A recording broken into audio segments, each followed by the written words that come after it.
ఉప ఎన్నికల ప్రచారంలో భాగంగా కడప జిల్లా మాధవరం రోడ్ షోలో సీఎం కిరణ్ కుమార్ రెడ్డి మాట్లాడుతున్నారు. ఇప్పుడు లైవ్ చూద్దాం. అది రూల్స్ ప్రకారం, కన్వెన్షన్స్ ప్రకారం, చట్ట ప్రకారం అది వీలు కాదు. కేవలం మేజర్ అపోజిషన్ పార్టీ కోరిన వారినే వేయాలి, దాన్ని వేసేదానికి లేదు అని నేను అసెంబ్లీ వాయిదా వేసి వచ్చే రోజున బులెటిన్ ఇష్యూ చేసేదానికి ఆ రోజు రాజశేఖర్ రెడ్డితో పాటు హెలికాప్టర్లో ప్రయాణం చేయలేదు. దాన్ని కూడా వివాదాస్పదం చేసి వారి కుటుంబం వారు మాకు ఒకవేళ తెలిసిందంటే రాజశేఖర్ రెడ్డి విమానం క్రాష్ అవుతుందని మా ప్రాణం అడ్డం పెట్టి ఆయన ప్రాణాన్ని కాపాడేదానికి ప్రయత్నం చేసేవాళ్ళం. వారి కుటుంబం మాదిగా వారి చావును రాజకీయం చేసి వారి ఆస్తి కోసమో, వారి పదవి కోసమో, వారి శవం పైన రాజకీయం చేయాల్సిన అవసరం లక్షలాది మంది కాంగ్రెస్ నాయకులకి, కాంగ్రెస్ కార్యకర్తలకు లేదు. ఇది శోచనీయం.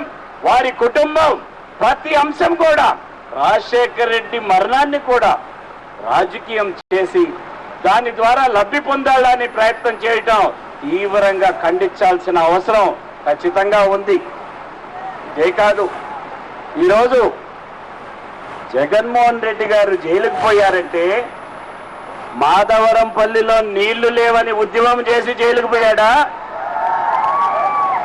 లేక ఏదైతే వీవర్స్ ఉన్నారో చేనేత కార్మికుల కోసం రుణాలకు మాఫీ చేయాలని జైలుకు పోయాడా,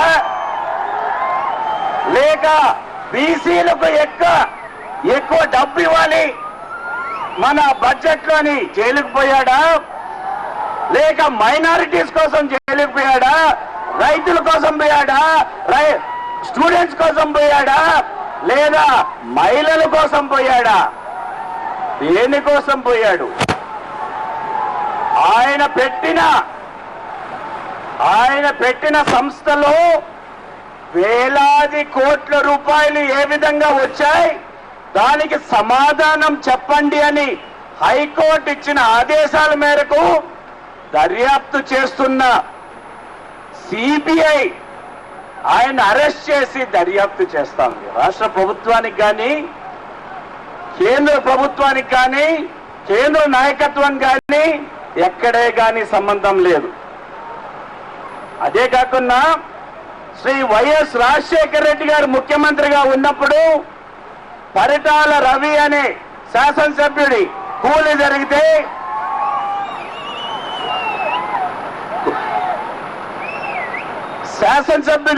జరిగితే ఆ రోజు అసెంబ్లీలో స్వయాన రాజశేఖర్ రెడ్డి గారు జగన్మోహన్ రెడ్డి గారి పైన సిబిఐ ఎంక్వైరీ చేశారు.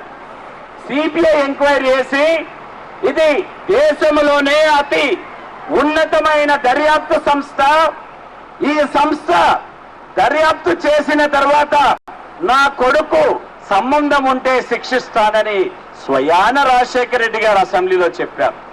దాని తర్వాత జగన్మోహన్ రెడ్డి గారి పేరు షార్ట్ షీట్ లో నుంచి తీసేశారు.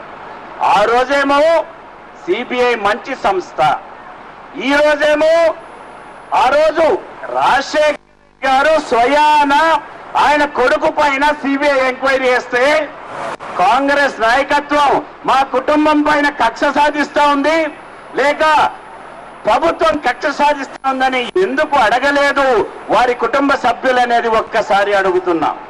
మీకు మేలు జరిగినప్పుడేమో సిబిఐ మంచిది, మీకు సంబంధం లేకుండా హైకోర్టు వేసిన ఆదేశం.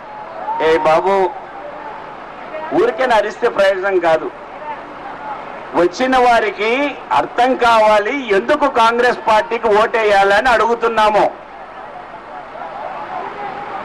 దీనికోసం హైకోర్టు ఆదేశాల మేరకు జరుగుతున్నాయి, మాకు ఎటువంటి సంబంధం లేదు. ఆయన పెట్టిన సెక్షన్స్ నిన్ననే వారి కుటుంబ సభ్యులు మాట్లాడుతూ చెప్తారు, కిరణ్ కుమార్ రెడ్డి జగన్మోహన్ రెడ్డిని 14 సంవత్సరాలు జైలుకు పంపిస్తున్నాడని. నేను పంపించటం లేదు, నాకు సంబంధం లేదు. ఆడు పెట్టిన ఇది మన ఊర్లో జరిగిన కోళ్ల దొంగతనమో, మోటార్ దొంగతనమో, బర్రె దొంగతనమో, గొర్రెమ్మ దొంగతనమో, లేకనంటే నూలు దొంగతనం పెట్టిన సెక్షన్లు కాదు. ఈ సెక్షన్లలో రుజువైతే, పొరపాటు జరిగిందని రుజువైతే నీ పైన పెట్టినా, నా పైన పెట్టినా, ఎవరిపైన పెట్టినా కూడా 14 సంవత్సరాలు శిక్ష పడుతుంది. ప్రజలకు చెప్పాల్సిన అవసరం ఖచ్చితంగా ఉంది.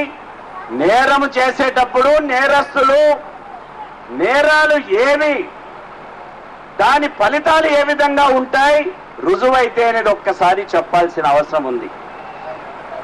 మేము కోరేది ఒక్కటే, ఈ మాధవరంపల్లిలో మీ ఉత్సాహం చూస్తా ఉంటే మల్లికార్జున రెడ్డి కాంగ్రెస్ పార్టీ ఇప్పటికే గెలిచిపోయింది అనిపిస్తా ఉంది. ఇల్లు అలగ్గానే పండగ కాదు,